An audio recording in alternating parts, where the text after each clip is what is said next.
झारखंड दूसरे चरण में चुनाव लड़ रहे 54 उम्मीदवारों में 21 करोड़पति केंद्र त्रिपाठी सबसे अमीर प्रत्याशी। झारखंड में दूसरे चरण की वोटिंग 20 मई को होगी। इसके लिए 54 उम्मीदवार भाग्य आजमा रहे हैं। इनमें से 21 उम्मीदवार करोड़पति हैं। सबसे अमीर कैंडिडेट कांग्रेस के केंद्र त्रिपाठी हैं। उन्होंने अपनी संपत्ति 69.72 करोड़ रुपए घोषित की है। एसोसिएशन फॉर डेमोक्रेटिक रिफॉर्म्स ने झारखंड की 3 लोकसभा सीटों पर चुनाव लड़ रहे 54 उम्मीदवारों के शपथ पत्र का विश्लेषण करने के बाद एक रिपोर्ट तैयार की है। इसमें बताया गया है कि झारखंड में दूसरे चरण में हो रहे चुनाव में कितने उम्मीदवार करोड़पति हैं। उम्मीदवारों की संपत्ति के आधार पर तैयार इस रिपोर्ट में सभी 54 उम्मीदवारों की ओर से चुनाव आयोग के समक्ष पेश किए गए शपथ पत्र का विश्लेषण किया गया।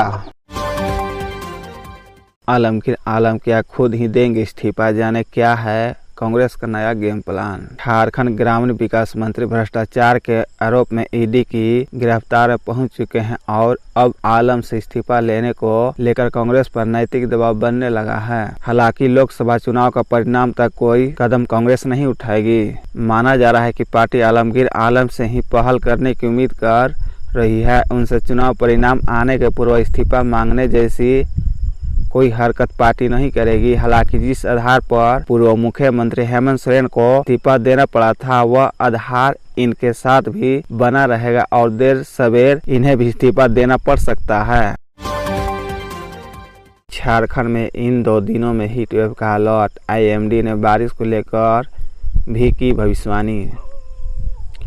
रांची समेत राज्य भर में गुरुवार से गर्मी अपने तेवर फिर दिखा सकती है। पश्चिम के शुष्क और गर्म हवा चलते आसमान में आंशिक बादल रहने से उमस भरी गर्मी लोगों को परेशान कर सकती है। अगले 3 से 4 दिन में अधिकतम तापमान में 3 से 5 डिग्री का उछाल भी आने का आसार है। दरअसल कुछ दिनों से बारिश की वजह से झारखंड में तापमान में गिरावट दर्ज की गई थी। मौसम विभाग आईएमडी ने 18 और 19 मई के लिए हीट वेव का येलो अलर्ट भी जारी कर दिया है। इसका ज्यादा असर संताल परगना और कोल्हान क्षेत्र में देखने को मिलेगा। मौसम विभाग के मुताबिक 20 मई को मौसम में फिर से बदलाव के संकेत हैं। इन दिन राज्य में कहीं कहीं बादल छाने और तेज हवा व गरज के साथ छिटपुट बारिश हो सकती है। यानी राज्य में 20 मई को बारिश हो सकती है।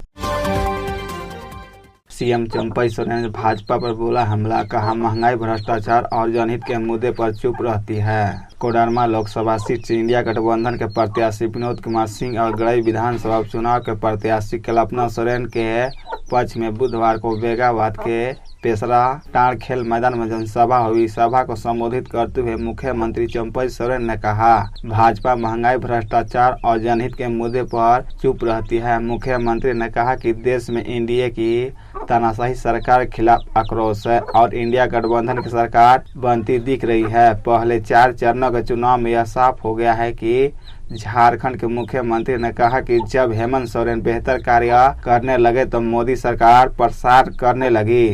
उन्होंने कहा कि इंडिया गठबंधन की सरकार आई तो निजी कंपनियों में 75% स्थानीय युवाओं की नौकरी पक्की की जाएगी। राज्य में ठेकेदार प्रथा खत्म होगी। गढ़ई विधानसभा उपचुनाव की उम्मीदवार कल्पना सोरेन ने कहा कि यह चुनाव भाजपा और जनता जनार्दन के बीच का चुनाव है। अपने हक, मुद्दों और लोकतंत्र को बचाने का चुनाव है। राज्य में सबसे लंबे समय तक भाजपा ने शासन किया। इस दौरान 11 लाख गरीबों का राशन कार्ड निरस्त किया गया, जबकि झामुमो की सरकार ने 20 लाख नए कार्ड बनाए। आलमगीर आलम के चारों ओर घूमती है झारखंड में कांग्रेस की राजनीति। 2 दिनों तक पूछताछ के बाद ईडी ने मंत्री आलमगीर आलम को बुधवार रात गिरफ्तार कर लिया। इस गिरफ्तारी के कई राजनीतिक मायने हैं। आलमगीर आलम कांग्रेस की धुरी रहे हैं। पार्टी का एक महत्वपूर्ण चेहरा आलमगीर आलम की खास और पहुंच काफी फैली हुई रही। केंद्रीय नेतृत्व में हमेशा ही आलमगीर आलम पर भरोसा जताया है। 1995 में शुरू हुआ आलमगीर आलम का राजनीतिक सफर कभी नहीं रुका। 2000 में पाकुड़ से पहली बार चुनाव लड़कर ये सत्ता पर पहुंचे।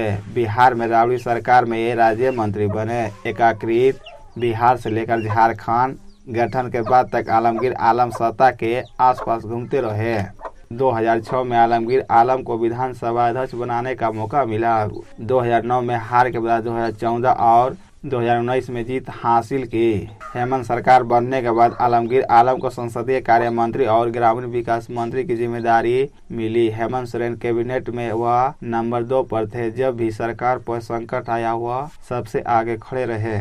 जब हेमंत सोरेन को गिरफ्तार किया गया तो मंत्री आलमगीर आलम ने कांग्रेस की तरफ से मोर्चा संभाला। चौपाई सरकार में भी उनकी वही पेठी रही जो हेमंत सोरेन सरकार में थी। शादी से पहले प्रेमिका की भारी मांग, अगले दिन फंदे पर लटकी मिली प्रेमी की लाश। झारखंड से एक दिल दहला देने वाली घटना सामने आई। जुलाई में एक कपल की शादी होनी थी, लेकिन मंगलवार की रात प्रेमी से जबरन प्रेमिका की मांग में सिंदूर डलवा दिया गया। अगले ही दिन प्रेमी की लाश फंदे पर लटकी हुई मिली। युवक की लाश देख इलाके में सनसनी मच गई है। यह रांची के टाटे सिलवे थाना क्षेत्र के रजू ढरा की घटना है। दरअसल युवक की शादी ग्रामीण और पंचायत प्रतिनिधियों की मौजूदगी में मंगलवार की रात उसकी ही प्रेमिका से कराई गई थी। उसकी लाश बुधवार की सुबह उसके घर से 100 मीटर की दूरी पर फंदे पर लटकी थी। युवक की पहचान परमेश्वर महतो दिवेश कुमार के रूप में हुई है। परिजनों ने आरोप लगाया है कि प्रेमिका के घर वालों ने युवक की हत्या कर शव को वहां लाकर लटका दिया।